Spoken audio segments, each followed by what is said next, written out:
Hey, it's Nic Harcourt here for the 88.5 Here at Home Conversations, and it is my pleasure to catch up with James Mercer of the Shins. Good to see you, mate. Good to see you, Nick. I feel like I see you around about every 3 or 4 years for the last 20 years, and we have a conversation. We go our separate ways and live our lives, and then you have a record out and we talk again. But it's always a pleasure to hang out with you and spend a little bit of time with you. Last time out, I think, was in 2017 on the last record, and we were in some hotel in Hollywood somewhere. You were doing a bunch of interviews there, but now you can do them all from home. I know. What luxury. I know. I don't know if we'll ever go back to the old ways. Yeah. How have you been? I mean, how's 2020 been for you? As you rounded the corner after the Christmas holidays, what were you thinking you'd be doing in 2020? Right. Well, I thought I'd be done with a Broken Bells record, and and that we would be able to put this thing out probably in the next couple months. It would have been, but we got way late, I guess. So yeah, I think it's, like you said, it's just been totally weird. So I've been really busy, but it's been being busy teaching the kids and trying to keep them on the Zoom school. I've got a 6-year-old, so she's the one that we have to, it's like herding cats or whatever, keeping her. But has it been good being at home? Has it been good being able to have that time with your kids that you would never have had otherwise? Yes, especially. So I've got a 13-year-old, an 11-year-old, and a 6-year-old. And the 13-year-old was heading into her teenage years in the traditional way of basically ignoring me all the time, And this has really kind of put an end to that. I know her a lot better now, and we hang out and we're closer.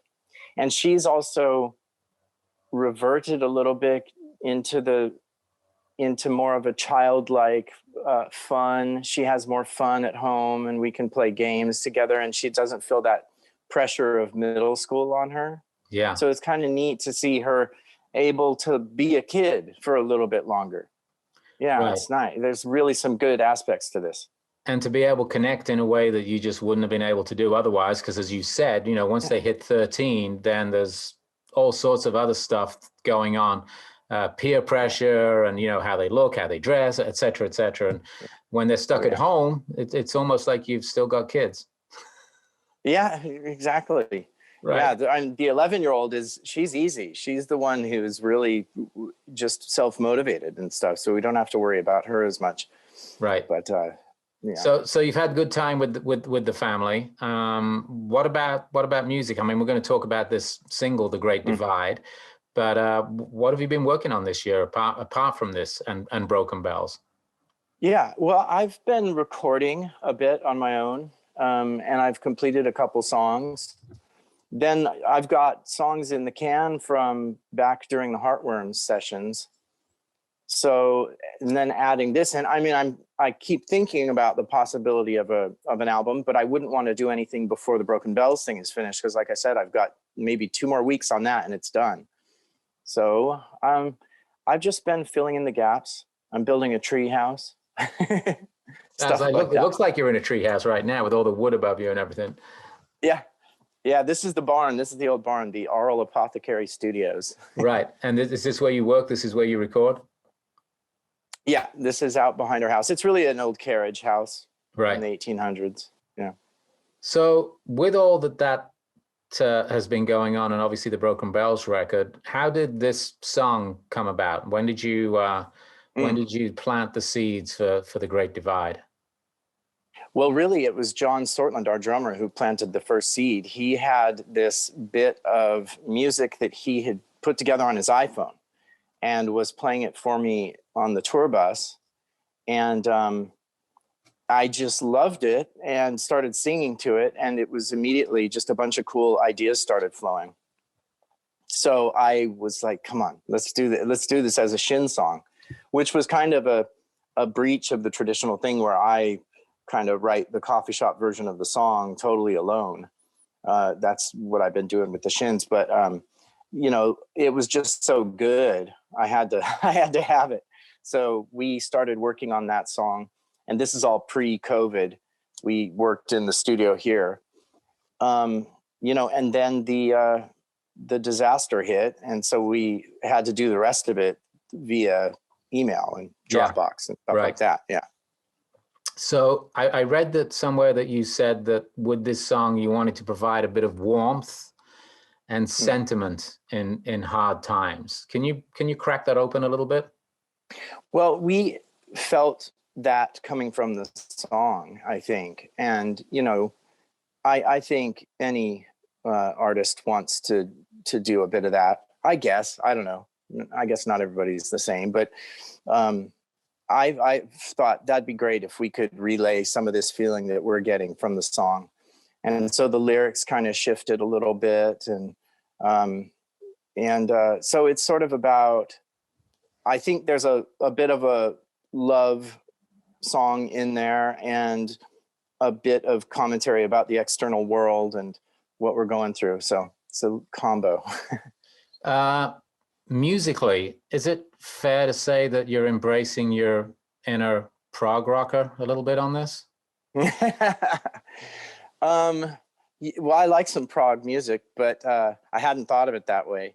But I mean, to me, it sounds like there's a bit of a Broken Bells influence on this song. I heard that as well, which is kind of cool. Yeah, you know, but that just happens because the song seemed to need it. And like I said, the original aesthetic of the song was there. I mean, John had something really close to the intro that you hear was there. So we just kind of took the lead off of that. I've heard the song a few times. Obviously, I think Ian sent it to me. I don't know if you know this, but your manager listens to my radio show, and I bet. And sometimes he just hits me up in the middle of the show and says, "Hey, I've got this great new song from the Shins," and sends it to me, you know, and sort of like it's a lot of fun, and some of his other artists as well. But we've been playing it for a while, so obviously I've heard it. But you know, I watched the video a couple of days ago when I knew we were going to be doing it. And I think perhaps that's what made me sort of, you know, think of, you know, some sort of intergalactic sort of, you know, cape wearing James, you know, like getting flying through space. Yeah. So like some weird Yes kind of song. Oh, right. Yeah, it kind of has that Sorry vibe. No, we thought the song felt epic. And again, John Sortland took the lead on this. He was kind of given the reins for putting together a video because he's a video artist as well. He's kind of a jack of all artistic trades. And he found this guy, Paul Trio, through either TikTok or Instagram. He found this guy. And he's just a fantastically talented digital engineering person. And he directed it and put it together. Yeah. Yeah, so it's a little different from your more recent stuff, because I think last time I was talking to you, you were telling me a little bit more about how you were getting involved in, you know, the creation of your videos and the storytelling aspect of your videos. This one's a little bit different. Yeah, it is, and I had very little to do with this one, honestly. Right. You know, little commentary here and there when we were seeing what was close to done, but I'm really happy with it. I love watching the video, I have to admit. It's a lot of fun. So there's a flipped version of this song, which we just got yesterday.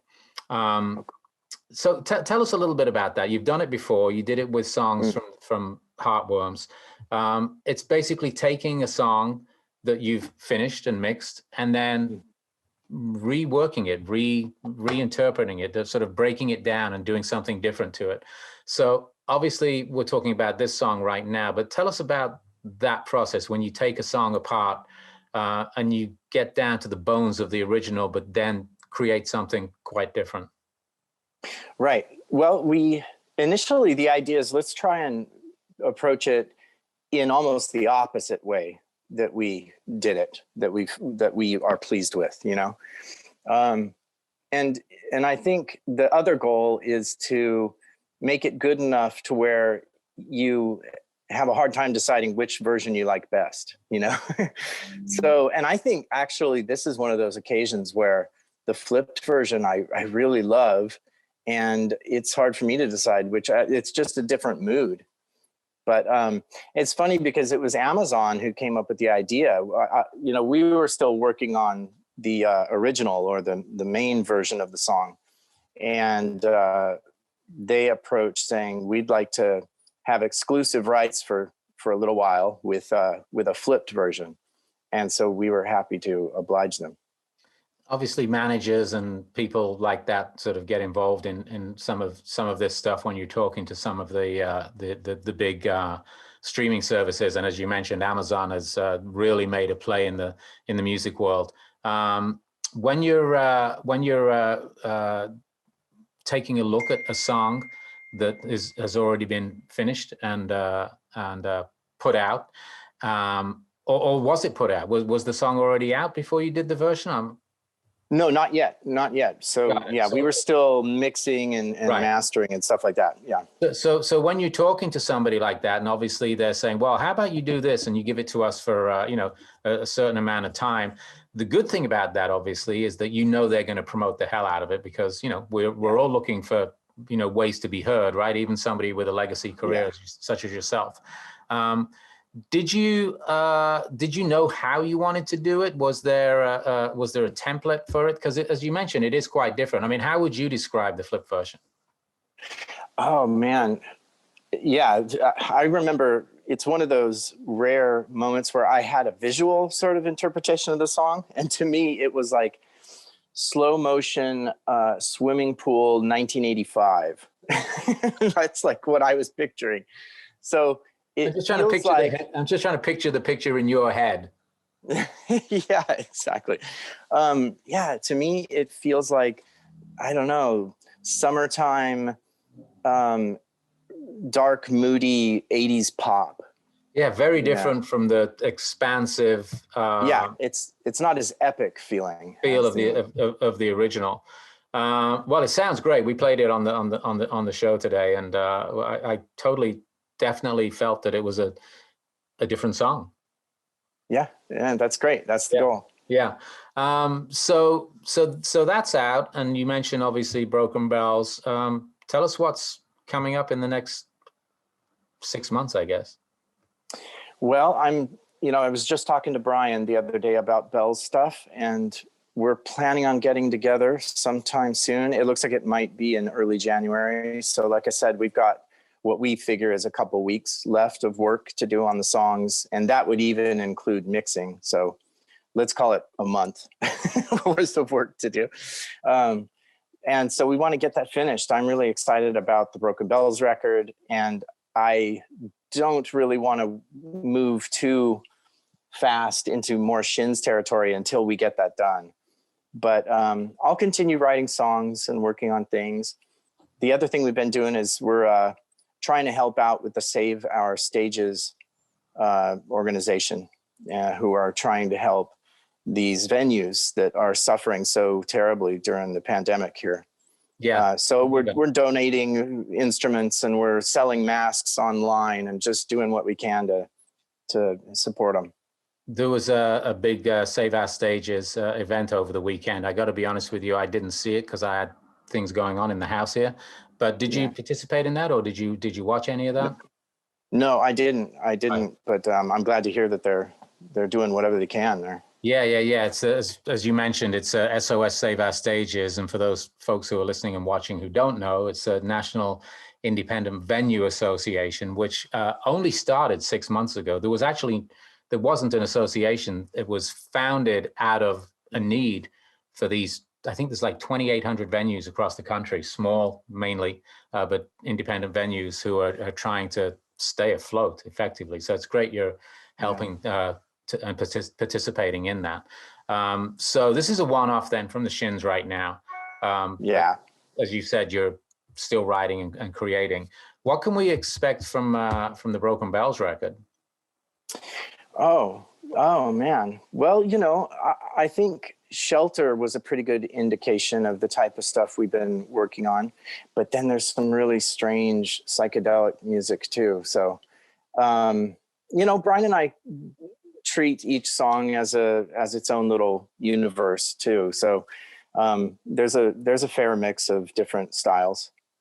Are you going to be doing any performances? I mean, obviously you can't go out and tour, but have you looked into doing any kind of shows, whether it's a streaming show or a drive-in show or anything like that? Are you talking about maybe trying to perform next year? Yeah, talking about it. Ian is kind of talking about it, whispering in my ear about it. So right. I've thought about it. I don't know how much effort that would take on my part, but it does sound fun. Yeah. You know, I'd have to set up lights and everything here in the studio, and that could be cool. I don't know. Yeah. Obviously it's great to have time with your family, but do you miss traveling? Do you miss being out and performing?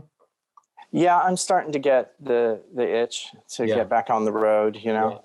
It's a lot of fun, and we make sure to make it fun for everybody involved. I mean, our road crew enjoy themselves too, and it's a party out there. So Broken Bells record, what, spring? Man, oh God, I think it'll probably be later than that. Right. Maybe you know how things go. As soon as you're done, just the months start piling on. So maybe the fall. Hey, it already feels like this year's over, right? It's like the middle of October. It's Halloween, Thanksgiving, it's Christmas. It's going to be, 2 months and we'll be in 2021. It's horrifying. But listen, it's crazy. It's great to catch up with you for a minute. Thank you, Nick. Yeah, thanks so much for the interview, man. Yeah, and look forward to whatever comes next. Sounds like some Broken Bells next year. Maybe you'll drop a single first. Are you going to give me any kind of like hint? I mean, I bet we will. Yeah. I bet we will. I'll say that. All right. Meantime, we get to hang out with the Great Divide and the flip version as well. So look forward to hearing what's next, man. Great to talk to you. Thanks so much. Have a great day. Thanks, mate. 88.5 FM, KCSN, and KCSN HD1 Northridge, Los Angeles. KSBR and KSBR HD1 Mission Viejo. A service of California State University Northridge and Saddleback College. Member-supported public radio. Streaming on the web at 885fm.org.